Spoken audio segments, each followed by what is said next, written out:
Mesdames et messieurs, bonjour et bienvenue dans cette nouvelle édition de 15 heures, au sommaire de l'actualité. Le chef de l'État a présidé la deuxième séance du Conseil des ministres.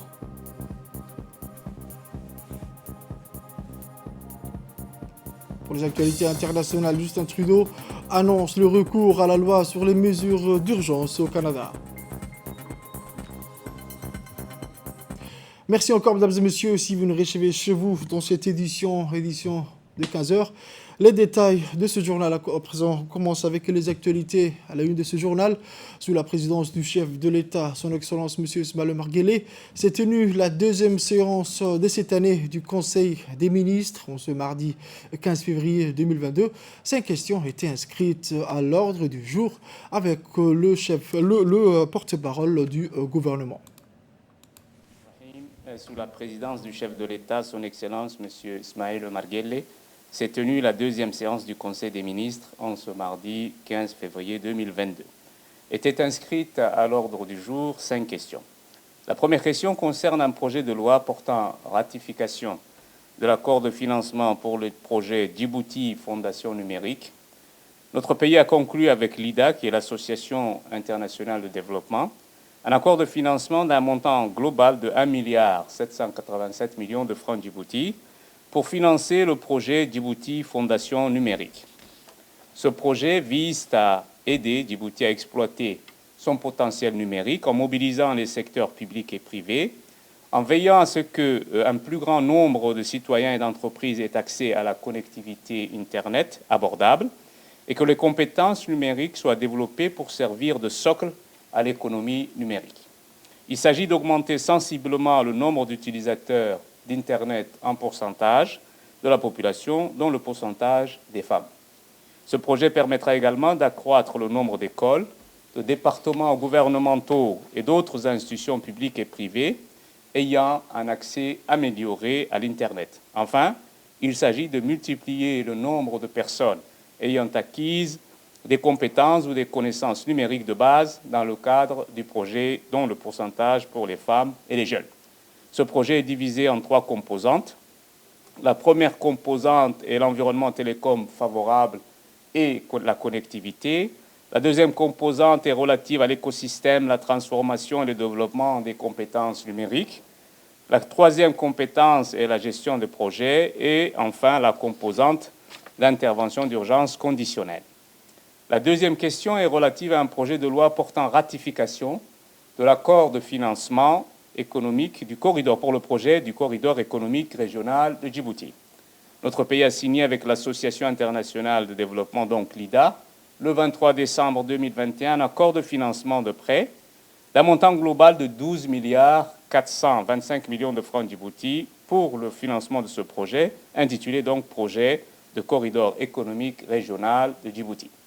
Le projet proposé soutiendra la réhabilitation et la modernisation du corridor de Djibouti à Addis Abeba et qui relie donc Djibouti à l'Éthiopie, qui est enclavé par rapport aux marchés mondiaux via l'accès au port de Djibouti.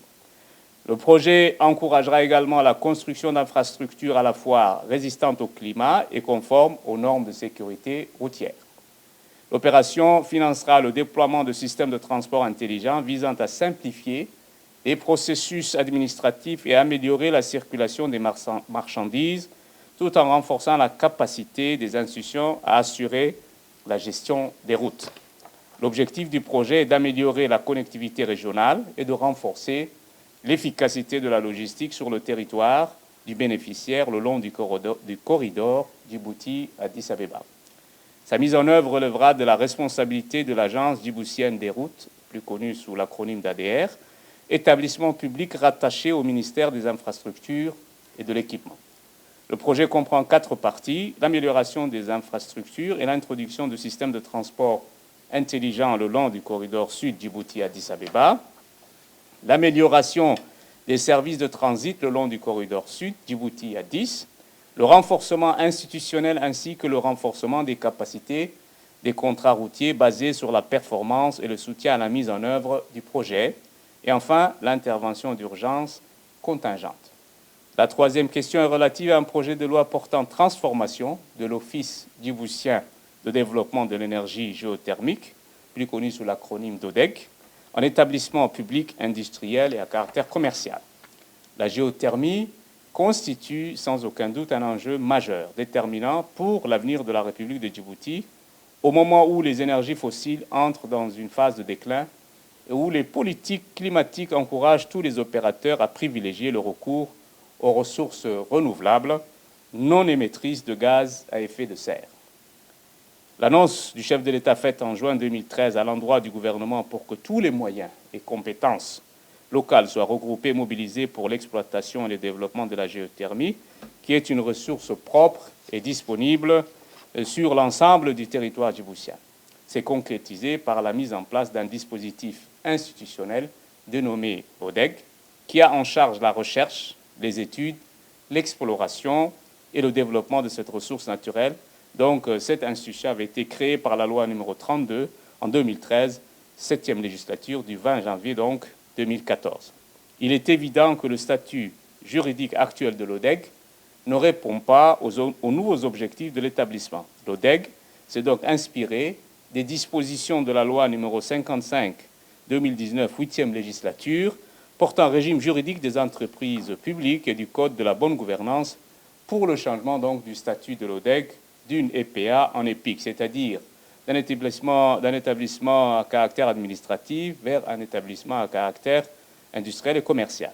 Suite au changement du statut, l'ODEG aura pour objet principal l'identification de divers types de ressources géothermiques du pays à travers les études de reconnaissance, la réalisation des études de préfaisabilité pour mettre en évidence la ressource, la réalisation des études de faisabilité afin de confirmer la ressource par des forages d'exploration, la réalisation des forages de production pour la production de la vapeur ou du fluide chaud, l'identification des partenaires susceptibles de participer au programme géothermique dans toutes ses composantes, la faisabilité, la production et l'installation de la centrale, enfin la valorisation secondaire de la phase mixte de la géothermie par donc la coproduction des produits dérivés tels que l'hydrogène, l'hélium ou le lithium. Cette nouvelle loi portant transformation de l'établissement public industriel et commercial dénommé ODEG en EPIC est composée de 18 articles. La nouvelle entité respecte et est conforme aux dispositions de la loi numéro 55 de l'an 2019 de la 8e législature portant régime juridique des entreprises publiques. Pour la deuxième partie du Conseil des ministres, plusieurs projets de loi portant transformation, un projet de décret qui a pris pour une application d'une loi, mais ainsi qu'un décret portant renouvellement. Poursuivons encore avec le porte-parole du gouvernement, M. Mahmoud Ali Youssouf. La quatrième question est relative à un projet de décret pris pour l'application de la loi numéro 74, année 2020, 8e législature, portant création de l'autorité de régulation multisectorielle de Djibouti. Ce décret permet à l'autorité de s'organiser en tant que structure et de commencer à fonctionner en tant que telle. Ce que la loi numéro 114 portant création de l'ARMD, c'est son acronyme, prévoit en disposant qu'un décret pris en Conseil des ministres définisse les attributions et le fonctionnement de ces structures. En effet, les actions à entreprendre dans le cadre de cette structure à mettre en place sont nombreuses et souvent délicates. Désignation des dirigeants, recrutement du personnel, concurrence entre les hommes et les femmes et la délimitation des pouvoirs transférés des ministères sectoriels. Il importe donc de commencer par adopter ce projet de décret, ce qui permettra d'identifier ou de finaliser l'identification des candidats aux diverses fonctions prises donc en fonction des dispositions matérielles nécessaires. Ce décret fixe un corps de règlement fondamental précisant la loi numéro 114, la rendant effective et constituant le cadre institutionnel de la phase de régulation dans les deux secteurs indispensables à notre développement qui sont les télécoms et l'énergie. L'adoption de ce décret complétant la loi et sa mise en œuvre ouvre la voie à l'adoption d'autres mesures d'application permettant de rendre opérationnelle l'autorité de régulation, la mise en œuvre des projets de développement dans l'ensemble des grands secteurs d'infrastructures de Djibouti. La cinquième question concerne un projet de décret portant renouvellement des membres du conseil d'administration de l'Agence nationale des systèmes d'information de l'État, connu sous l'acronyme ANSI. Le présent projet de décret porte sur le renouvellement des membres du conseil d'administration de l'ANSSI. Le mandat des membres du conseil d'administration est de 3 ans renouvelable et la durée du mandat étant écoulée, il faut procéder donc à ce renouvellement de ces membres. Je vous remercie. Surtout pour ce Conseil des ministres, cette deuxième séance du Conseil des ministres de cette année 2022.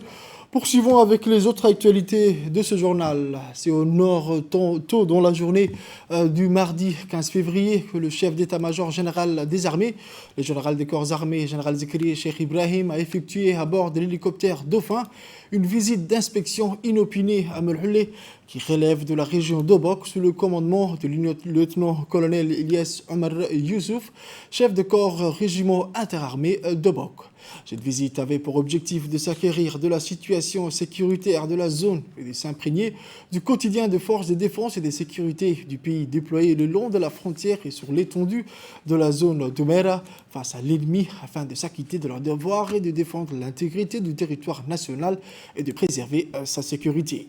Dans son déplacement, le général Zekri Cheikh Ibrahim Bor était accompagné du colonel Abdurrahman Ali Kahin, adjoint directeur général de la police nationale, du colonel Mohamed Elmi Abane, chef de la division opération des FAD, et du colonel Shakib Ali Mohamed, adjoint du commandant de l'armée de l'air, commandant de l'armée de l'air colonel Moussa Mohamed Moussa, le directeur de la direction générale administrative et financière, puis le SEMK a salué le piquet d'honneur dressé en son honneur avant de faire un tour d'horizon de la caserne. Ensuite, le général s'est entretenu avec les militaires et les chefs de corps pour s'acquérir de la situation sécuritaire de la région et avoir un point de situation actualisé. Durant sa visite, le chef d'état-major général des armées a inspecté le campement où les militaires s'acclimatent et s'endurcissent avec le climat rude. Par la suite, le SEMK s'est félicité de l'opérationnalité de cette compagnie stationnée dans la zone de Doumera. En dernier lieu, le chef d'état-major général des armées, le général des corps armés, le général Zekri Cheikh Ibrahim, se rendu au monument des martyrs érigé en la mémoire de nos vaillants militaires tombés au champ de bataille avec honneur afin de leur réciter la Fatiha et implorer le Tout-Puissant Allah qui leur rétribue du paradis éternel. Amin.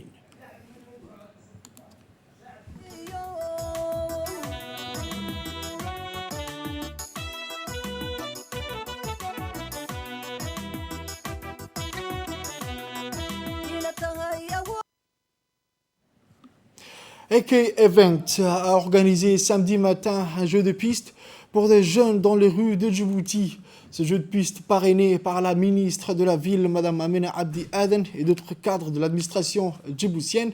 Ce jeu d'une grandeur nature a plongé les jeunes dans une intrigue qui les a déployés aux 4 coins de la ville.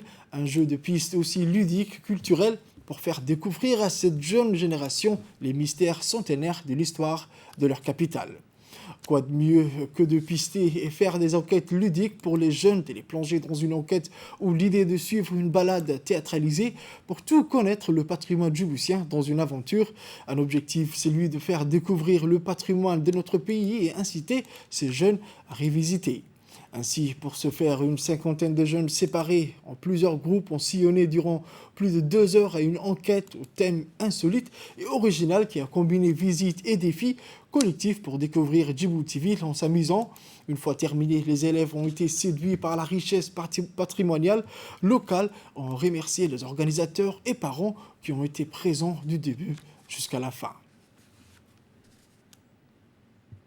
Autre actualité de ce journal, ce mardi 15 février 2022, s'est tenue au Centre de leadership et de l'entrepreneuriat une cérémonie de remise de certificats des entrepreneurs en exercice qui ont été formés par le CLE.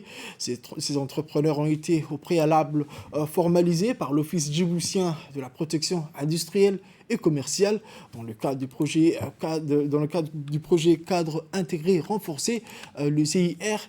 Cette cérémonie a démarré avec une allocution du coordinateur du programme CIR, M. Mohamed Omar Dabar, qui a rappelé que dans le cadre de l'amélioration du climat des affaires et du développement de l'entrepreneuriat, l'unité de mise en œuvre du CIR a signé une convention de partenariat avec le centre CLE. Le projet a pour objectif d'intégrer les entrepreneurs qui sont l'économie informelle dans l'économie formelle. Le but étant de sensibiliser les bénéficiaires aux réalités d'un projet entrepreneurial, mais également de leur donner les moyens de communiquer et de commercer avec la clientèle étrangère. Étaient présents lors de cet événement M.